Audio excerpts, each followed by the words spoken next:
Alors nous sommes le samedi 2 juillet 2016, nous sommes de retour à hier. J'ai quelqu'un à côté de moi, j'ai lui demandé de se présenter. Bonjour. Bonjour Philippe, je m'appelle Jean-Marie Galvin et je suis représentant des Larmes de Vénus. On se connaît depuis 2013, depuis février. La première fois on s'est rencontrés, c'était au salon du bien-être. C'était précisément à hier, c'était à l'Espace 3000. Et puis depuis, on se suit. On fait des reportages sur hier. On a déjà l'habitude de vous voir en tant qu'exposant. Oui, tout à fait, on se croise régulièrement sur les salons de hier Espace 3000, du Zénith Oméga, des marchés de Noël, etc., de toutes les interventions que nous faisons dans la région. Nouvelle approche pour vous parce que, alors vous êtes toujours à hier, mais on est dans un endroit d'hier et on n'est plus à Espace 3000. Qu'est-ce qui se passe ? Tout simplement, nous avons eu la chance d'être contactés par la mairie de Hyères, le parcours des arts de la ville de Hyères, qui nous ont proposé un local qui nous permet d'avoir un petit écrin personnalisé dans lequel on peut se retrouver toute l'année afin de se rencontrer régulièrement et surtout que vous puissiez nous retrouver toute l'année. Ça change du métier d'exposant. Alors,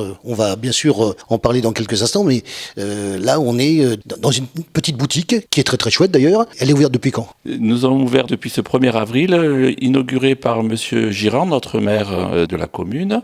Nous sommes situés dans le Vieux-Hyères, dans le quartier médiéval. Nous offrons cet écrin à tous nos amis et passionnés qui nous suivent depuis 2003. Cet écrin va nous permettre de mieux vous faire découvrir la nacre, les perles, tout le milieu de la perliculture. J'ai quelque chose à dire. Moi, ce qui m'intéresse, c'est qu'on vienne vous voir où ça se passe, voir comment vous êtes installé et aussi comment vous trouvez. Comment vous trouvez, c'est très simple. Il y a une avenue à Hyères qui est incontournable, qui s'appelle l'avenue Gambetta. On monte en haut, complètement en haut, 3e rue à gauche, traverse du Béal, on vous trouve très facilement. C'est vrai que quand on regarde le plan, c'est pas nécessairement évident. Alors effectivement, ça permet également de parler du vieux Hyères. C'est très très joli, puisque moi, ça me permet de venir un samedi, où il y a le marché d'ailleurs, soit dit en passant. On va parler également de ce parcours des arts. Alors, le parcours des arts est un projet communal qui va regrouper à terme plus de 30 artisans d'art de la région. Le point commun, c'est un parcours des arts avec un suivi, avec des guides, avec des flashcodes, des sites, des explications sur les monuments, tous les artisans qui en font partie. Alors, on va rappeler ce que vous faites, toutes les perles, et sur ce qu'on peut voir à la fois quand vous êtes exposant et ici dans la boutique, puisqu'on retrouve votre univers. Nous, notre univers, c'est la perliculture, donc la perle de culture. Notre principal travail à la ferme perlière qui est située en Indonésie sur l'île de Sumbawa.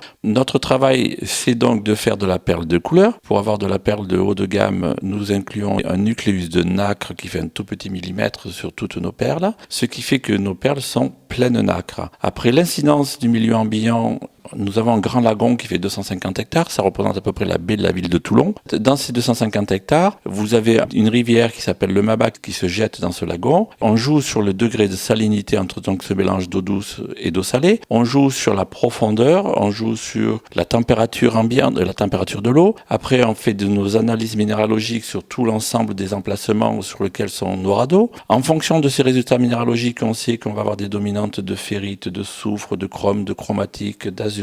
En fonction de chaque dominante, on va obtenir des couleurs différentes. Là, nous avons du personnel.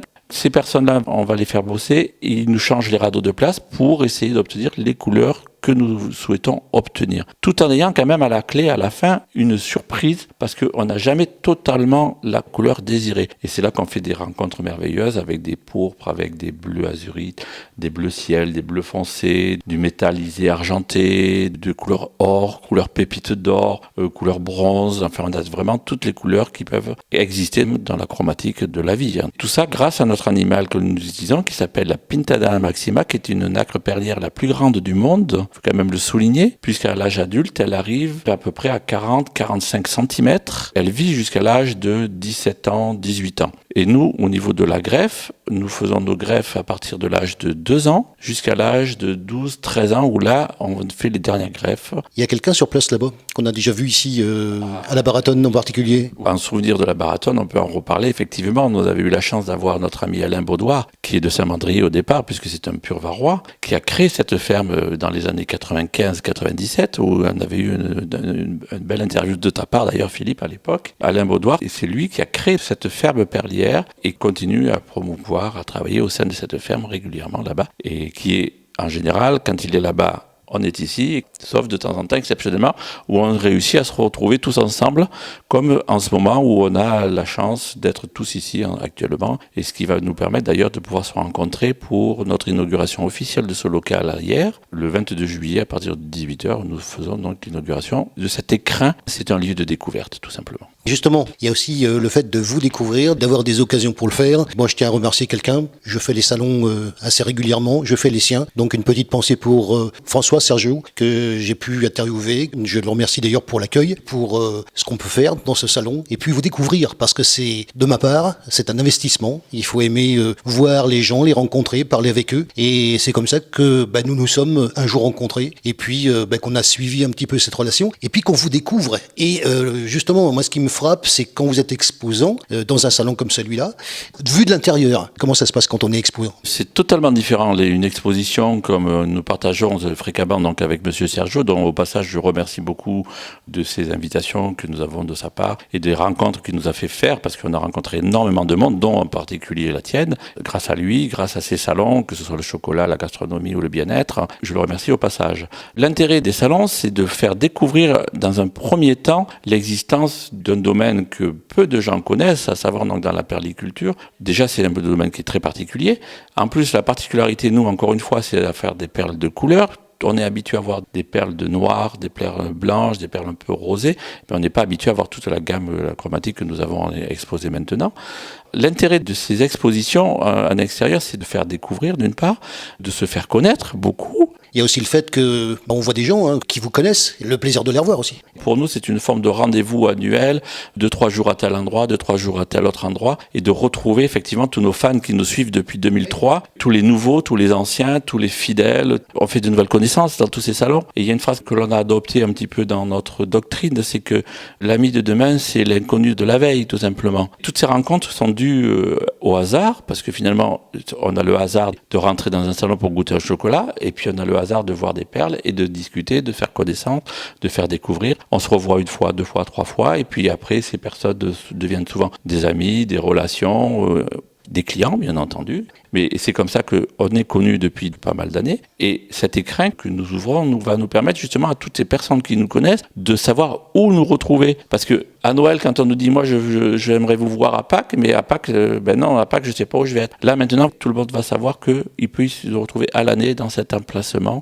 Pour nous, c'est une concrétisation. C'est un premier pas ou un autre pas en avant qui nous permet de mieux nous faire découvrir déjà tout ce qu'on faisait. Mais en plus, maintenant, on a rajouté également la marqueterie de nacre. Jusqu'à présent, on ne pouvait pas exposer trop imposante dans du mobile trop fragile. Donc cette fixité va nous permettre de découvrir la marqueterie de nacre sur bois de coco, sur verre. Il y a des plats, il y a des assiettes, il y a des verres, il y a des dessous de verre, il y a des écuelles, des animaux. Et c'est un premier pas avant une découverte plus importante de cette marqueterie, qui est faite toujours dans le cadre de la ferme perlière par une partie de la population du village que nous ne pouvons pas embaucher au niveau de la ferme parce que tout le monde n'est pas forcément compétent. Et donc maintenant, on a créé cette marqueterie de manière à ce qu'il y ait une partie de la population féminine, pour la majorité, qui travaille et que ça leur permet d'avoir un revenu supplémentaire et augmenter leur niveau de vie. Alors depuis le temps que je fais les salons, j'ai quand même constaté une chose. Quand on arrive dans le salon, il faut d'abord transporter de la marchandise, il faut monter le stand, et ça se fait pas en 5 minutes. Donc il y a aussi du matériel à transporter, et effectivement je peux comprendre que dans ce créneau particulier, il puisse y avoir du matériel qui est plus fragile que d'autres et qu'on va pas nécessairement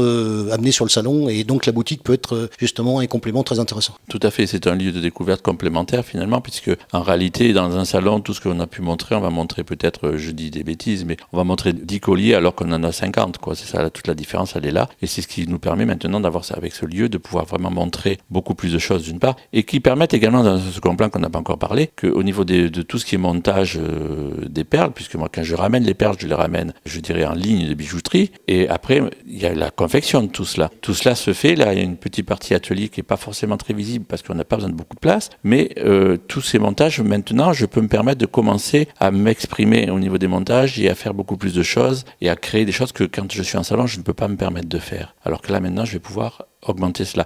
Une personne va venir me voir, elle va voir un collier qui lui plaît, elle veut des boucles d'oreilles assorties, je vais pouvoir lui créer tout de suite. Elle veut des boucles d'oreilles ou un bracelet, je peux les faire, etc., etc. Je m'adapte. On peut me demander un travail sur mesure, entre guillemets, et ça serait beaucoup plus facile qu'en exposition, on ne pouvait pas le faire, tout cela. D'autre part, dans le cadre de ces expositions, il y a ce phénomène de mouvement permanent qui fait qu'il faut recréer une dynamique, recréer tout un ensemble. C'est très difficile à faire régulièrement. Ça ne va pas nous empêcher. On va quand même continuer à faire ces expositions extérieures pour la raison très simple que déjà on est demandé. Je peux déjà d'ores et déjà dire que avec l'association Artena dont nous faisons partie, on a une exposition à Bandol fin septembre, début octobre sur 3 semaines dans laquelle vous nous retrouverez également. Ça va nous permettre de faire découvrir le côté Bandol qu'on est beaucoup moins souvent que sur le côté d'hier. Il y a des grandes chances que vous nous retrouviez également au marché de Noël de Toulon cette année. J'allais venir. Hein. Voilà, oui, je m'en doute.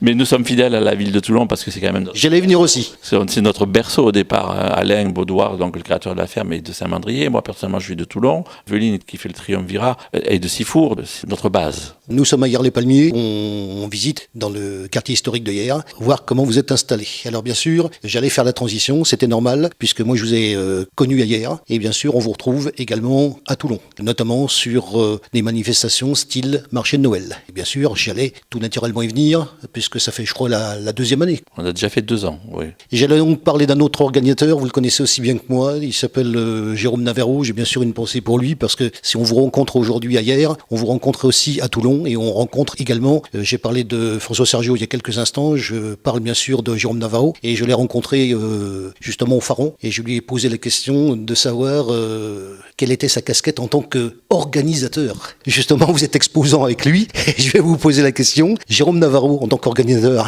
ça fait quoi? Jérôme Navarro en tant qu'organisateur, je dirais que c'est vraiment un homme de tout terrain déjà au départ, j'apprécie beaucoup. Pour moi, c'est un très bon organisateur, il est très bien secondé également, il a une super équipe dynamique derrière qui permet d'avoir vraiment quelque chose de très bien fait. Et je pense que là, on parlait du marché de Noël en particulier. Son marché de Noël va, à mon avis, devenir de plus en plus imposant dans la région parce qu'il y a vraiment une très bonne équipe et puis un dirigeant au départ qui sait ce qu'il veut et je pense que ça va aller très loin, cette histoire. Comment ça se passe quand on passe un mois dans ce contexte-là? Oh, ça se passe normalement. C'est un climat d'amitié, de relationnel, de camaraderie. C'est très vivant et c'est très convivial. Alors j'évoquais le sujet il y a quelques instants. Pour vous trouver ici, à Hyères? Pour nous trouver, c'est à la fois facile et difficile. Quand nous sommes à l'avenue Gambetta, on monte directement tout droit sur la place du Portalet. Il y a l'avenue du Portalet qui monte place Massillon. Et là, vous faites à peine 15-20 mètres et vous prenez à gauche. On est juste au croisement de l'avenue du Portalet. Il y a 4 confrères. Là, il y a un boucher, 3 magasins de souvenirs. On est juste à cet angle-là. Là, vous piquez à gauche et on est juste là au bout.